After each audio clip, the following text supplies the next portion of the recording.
How's it going? It's Rocky. Welcome to week number 16 of the $2,000 weekly challenge. Before we get started, please check out the timestamps on the description below to jump to the section you're most interested in. Normally we have 4 sections in the content that I release every Friday. First is the intro, second one is the account statement review, followed by our best trade of the week and the worst trade of the week. But for this week, it's not the best trading week, and we're just gonna keep this short. We'll just basically have this intro, go through the account statement, and really I'm just gonna focus on one trade that basically was something that if you were following the market this week, you probably noticed, which is related to the potential capital gains tax increase. So I'll talk about that one trade that occurred on Thursday. So basically, if you were curious about the strategy that I'm using to trade, I'm utilizing the MACD and the stochastic RSI, and I have 2 charts that I use, so it's a little different from most folks. I use a time-based candlestick pattern using 5-minute candles, and on the right I use tick-based 512 ticks, and it's utilizing Heikin-Ashi candles. So I use different colors to differentiate those two.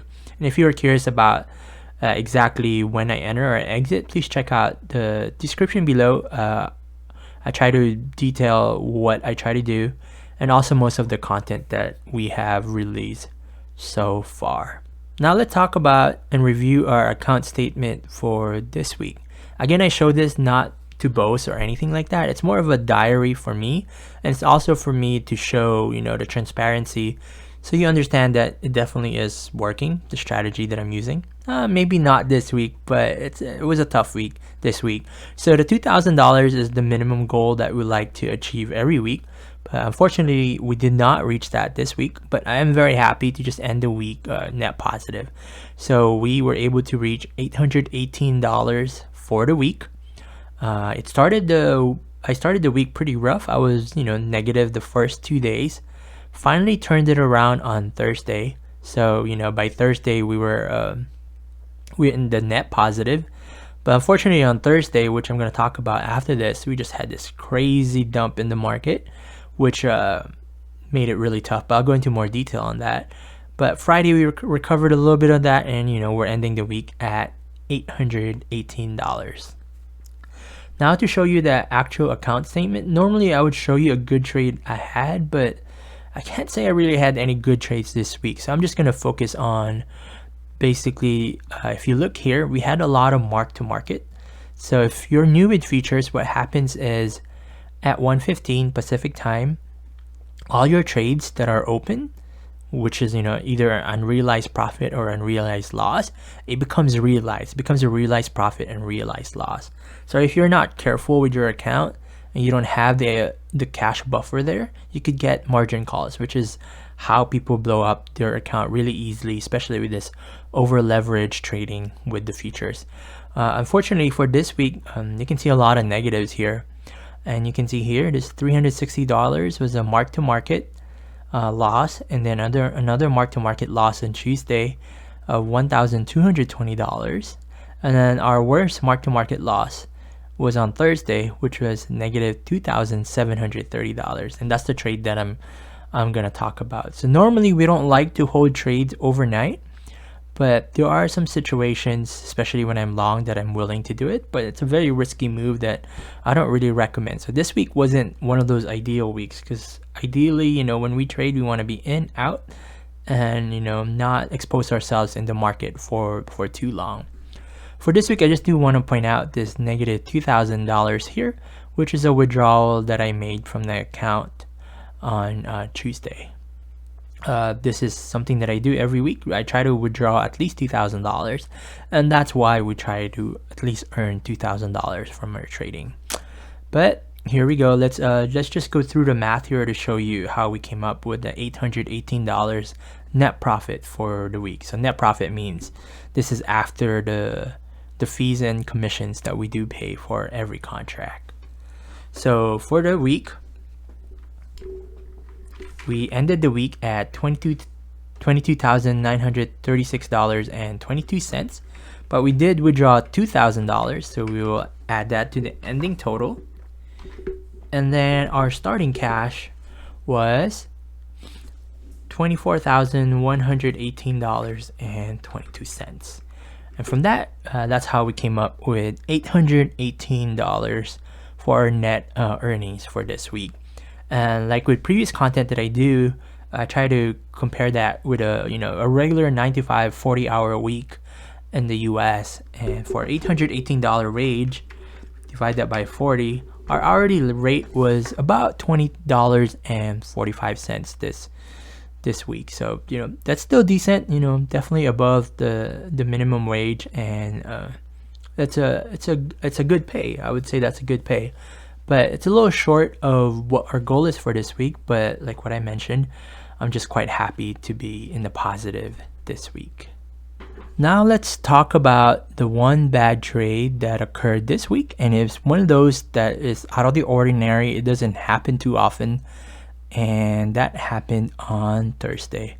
So if you were following the market on Thursday, the market was close to zero. It was close to flat, and then what occurred here is a little scary, to be honest. So if you can see here, around 9:25, I entered a trade. So this is a good trade.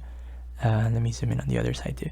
So at 9:25, I was long 2 contracts at 33.982, and the reason for that, bullish candles, and then we're on the MACD. You see that started diverging, so that's one of the reasons I entered, and also we were on the overbought side, so that's the reason why I entered from the candle side.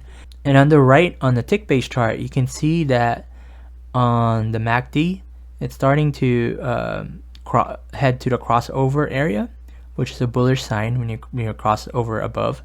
And then on the stochastic RSI, we're headed onto the overbought area. So this was definitely a good trade from the start, because 33.982, and then we reach about 34,014. So that's about 92, about 30 points, about $300. And I was actually about ready to exit this trade and take my profit. But something that happens normally is, at top of the hour, right at 10 o'clock, it either moves really quickly high up or low. But, all the signs that I was seeing is that we're heading up. So, I had no trailing stop, and I just wish I placed it. But at this time, I didn't place my normal OCO, where I have a limit on the top and a trailing stop behind it. So you should check out other content I have specifically on the playlist, where I used to document when I'm trading live.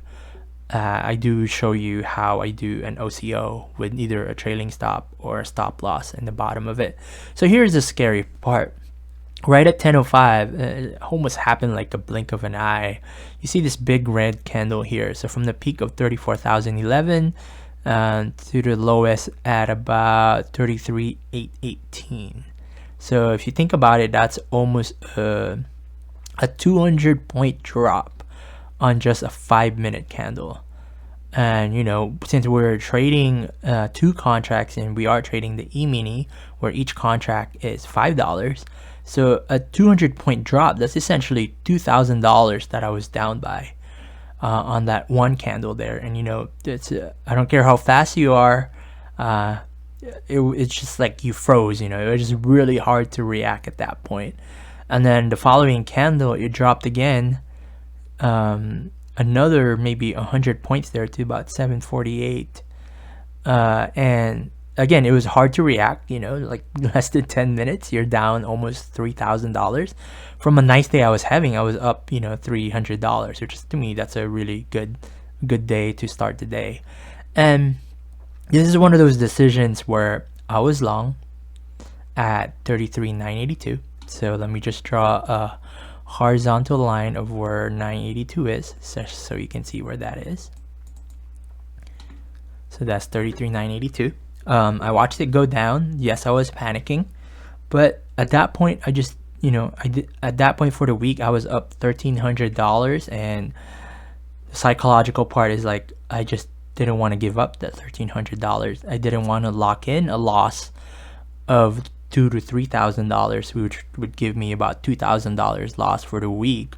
And thankfully, with the way I'm trading, I leave enough buffer, cash buffer, that I am able to withhold. I'm able to survive such a dramatic drop from your mark to market, where I won't face a margin call. So at that point, it was just a crazy day. I wasn't ready to take that loss. Since I was long, the only justification I had was, first, that, money wise, I'm able to handle that loss. Even though it's a mark to market loss, I know that the market is designed to go up, right? So I had that in the back of my head that kept me firm that, hey, I can hold on to this overnight. And then also, the contract will be, the rollover doesn't occur till the mid of June. So I know I had some time to be able to handle that. So I know I was able to withstand maybe a few days or a week of this before it recovers, for me to stay patient. So that was my logic. And I will tell you, that's a very dangerous logic, especially if you're day trading, because what I was doing here is, with all of my mark to market this week and with this one trade here, it was, I'm pretty much swing trading, which is not the way you should be doing futures contracts. But, today, thankfully, it did recover quite a bit. As you can see here, it recovered pretty much past that entry that I had, but it was one of those where I wanted to control it, so I took some losses and then just did a lot of trading to try to recover a lot of it. Of course, in hindsight, I could have said, hey, if you left it alone, I would have still made money. But, I just wanted to pretty much manage what that loss was.